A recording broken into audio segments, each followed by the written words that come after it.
Bismillahirrahmanirrahim. Assalamualaikum warahmatullahi wabarakatuh.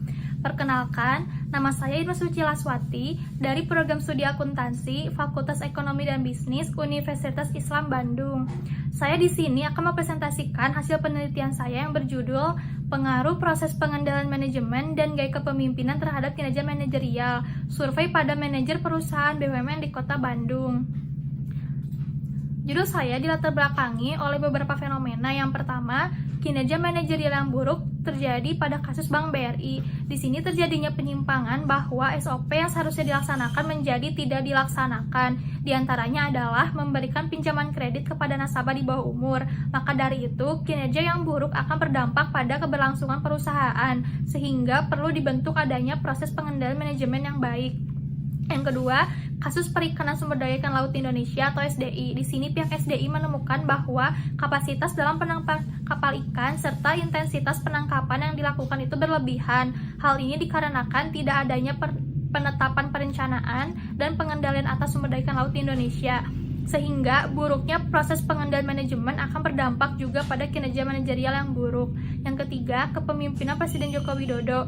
Di sini kasus rendahnya toleransi dalam kebebasan beragama di masyarakat, di mana dalam Kementerian Agama tidak menunjukkan kinerja yang dibutuhkan untuk mengatasi diskriminasi yang terjadi pada masyarakat.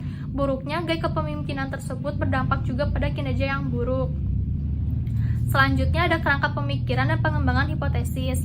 Kerangka pemikiran saya didasari oleh beberapa teori para ahli dan beberapa penelitian terdahulu. Maka dari itu saya menentukan dua hipotesis. Hipotesis pertama adalah proses pengendalian manajemen berpengaruh terhadap kinerja manajerial. Hipotesis kedua adalah gaya kepemimpinan berpengaruh terhadap kinerja manajerial. Selanjutnya metode penelitian.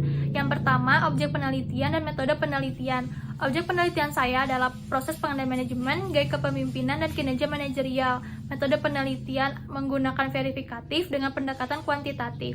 Yang kedua, sumber dan teknik pengumpulan data. Sumber yaitu responden, teknik pengumpulan data yaitu kuesioner menggunakan skala Likert untuk mengukur skor jawaban dari setiap pernyataan.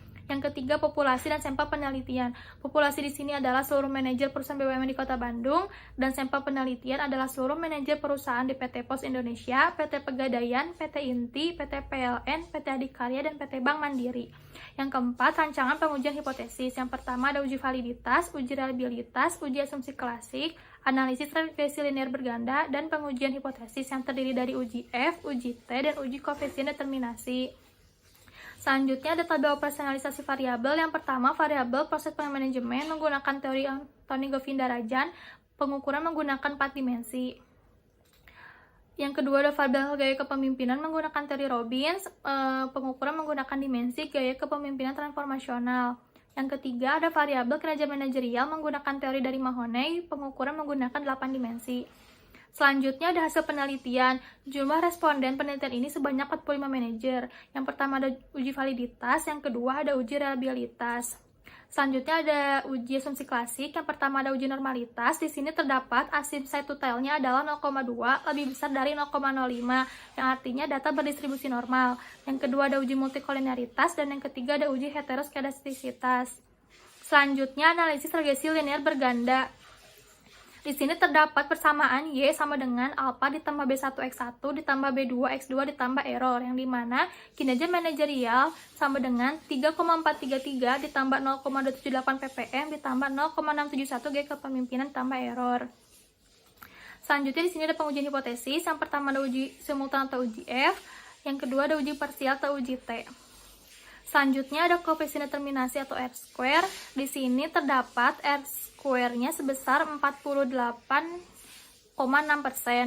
Dan untuk koefisien determinasi parsial, variabel proses manajemen terdapat R-square-nya 27,78%, dan G kepemimpinan terdapat 20,87%. Selanjutnya kesimpulan. Yang pertama, Proses pengenalan manajemen berpengaruh secara signifikan terhadap kinerja manajerial. Besarnya pengaruh proses pengenalan manajemen terhadap kinerja manajerial sebesar 27,78%. Artinya, semakin baik manajemen dalam menerapkan proses pengenalan manajemen, maka kinerja manajerial yang akan dihasilkan akan menjadi lebih baik. Yang kedua, gaya kepemimpinan berpengaruh secara signifikan terhadap kinerja manajerial. Besarnya pengaruh gaya kepemimpinan terhadap kinerja manajerial sebesar 20,87%. Artinya, semakin baik pemimpin menerapkan gaya kepemimpinannya, maka kinerja manajerial yang akan dihasilkan akan menjadi lebih baik. Sekian presentasi dari saya. Mohon maaf bila banyak kekurangan. Wassalamualaikum warahmatullahi wabarakatuh.